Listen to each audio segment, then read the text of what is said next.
Okay, so if you are in 12th class or recently passed 12th standard or a person who wants to know the subjects of food technology, then this video is for you. Because by the end of this video series, by the way, this is the first video of that series, you will be knowing all the subjects of BTech Food Technology 4-year course program. See, the main purpose of making this video, because when I was in 12th standard and opted for BTech Food Technology, then at that time I'm not knowing the subjects which we have to read and the subject which is included in BTech Food Technology course. Because either you are from the PCM group or PCB group, you may opt for this course. And the main problem is, if you are from the biology background, then you may be wondering that how much we have to read mathematics in this course. And if you are from the mathematics background, then you may be wondering that how much we have to read biology in this course. So to clear this confusion for my sweet intelligent juniors, I am filming this video. And of course, if the subjects or syllabus changes in the future, then definitely I will inform you about the same. And the disclaimer of this video is, 1 or 2 subjects may vary according to the institutions, according to the universities, colleges. So without wasting much time, let's get started. So hello guys, my name is Trans. On this YouTube channel, you will get all information regarding food technology and its application. So if you end up liking this video,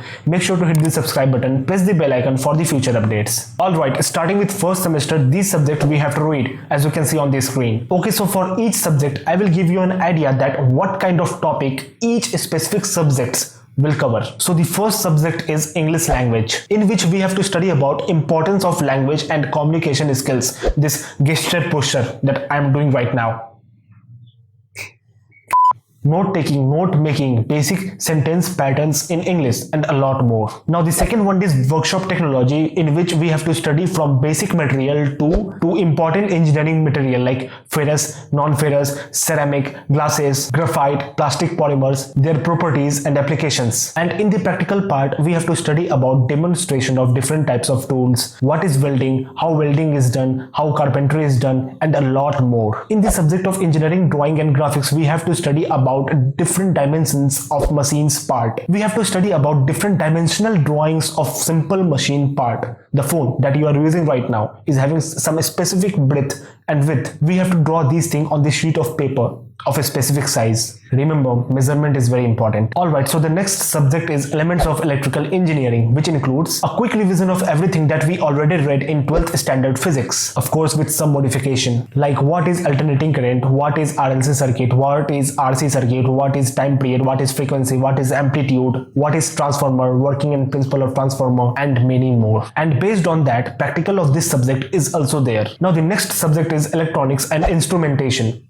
personally my favorite one, in which we have to study about semiconductor, PN junction, diode, transistor, logic gates, and many more. And in the practical part, it covered characteristics of full wave rectifier, verification of logic gates, determination. Now the next subject is crop production and technology, which includes 2 categories. First, agronomy, and second one is horticulture. In agronomy, we have to read about tillage and its applications, about cereals, about oilseeds, about legumes. In a simple word, we have to study about the crops. And in the practical part of agronomy, it includes identification of crop seeds and crop, identification of tillage implements, and many more with some numericals part. Horticulture includes management and raising of nursery, cultivation technology of vegetables like potato, onion, garlic, ginger, and so on. Now the last subject of this semester is environmental sciences and disaster management. This subject includes all about environment, ecology, relation between them, biogeochemical cycles like nitrogen cycle, sulfur cycle, oxygen cycle, carbon cycle, and many more. And again, it is having a practical part which includes environment and its analysis, water quality parameters. So these are the subject of first semester, and I just want to add one more thing, that if you are from the biology background, then you have to read one more subjects of basics of biology, and if you are from the mathematics background, then you have to read basics of mathematics in the first semester as an additional subject. Now have a look on a second semester subjects. Actually, so many subjects. Now the first one is communication skill, technical writing, and personality development, in which we have to study about verbal and non-verbal communications, soft skill, hard skill, communication skills, technical writing, technical report, how to write a resume, and all those things related to this. Interesting, right? In the second subject, engineering mathematics 1, we have to read differential calculus, Euler's theorem, partial differentiation, maxima, minima, and a lot more. Recalling my second semester mathematics. Terrible.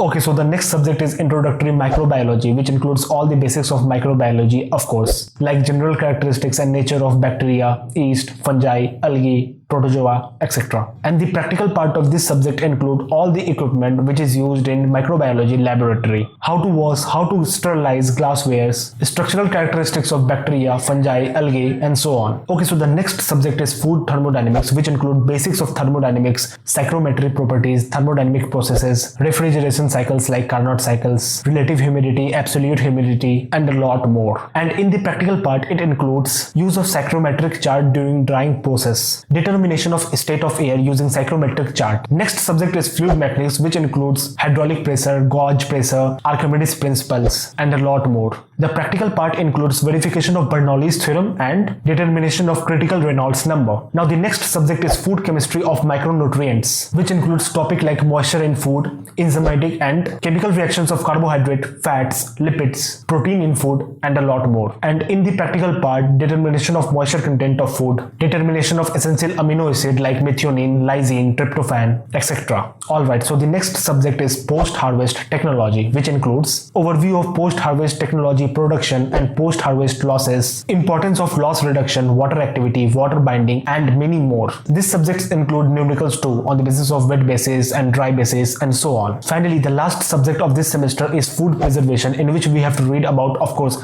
preservation of food, how to increase the shelf life of food, pasteurization, sterilization methods, equipments, preservation by irradiation, preservation by drying, and so on. And in the practical part, it includes preservation of food by heat treatment, blanching of selected food items, and so on. Okay, so these are the subjects of second semester. Now, I am assuming that you got the point why I divided the whole subject information in different series. See, if I included all the information in one video, then that video will be informative, but at the same time, very boring. See you soon in my next video, and if you are watching till now, then like this video. Thanks for watching.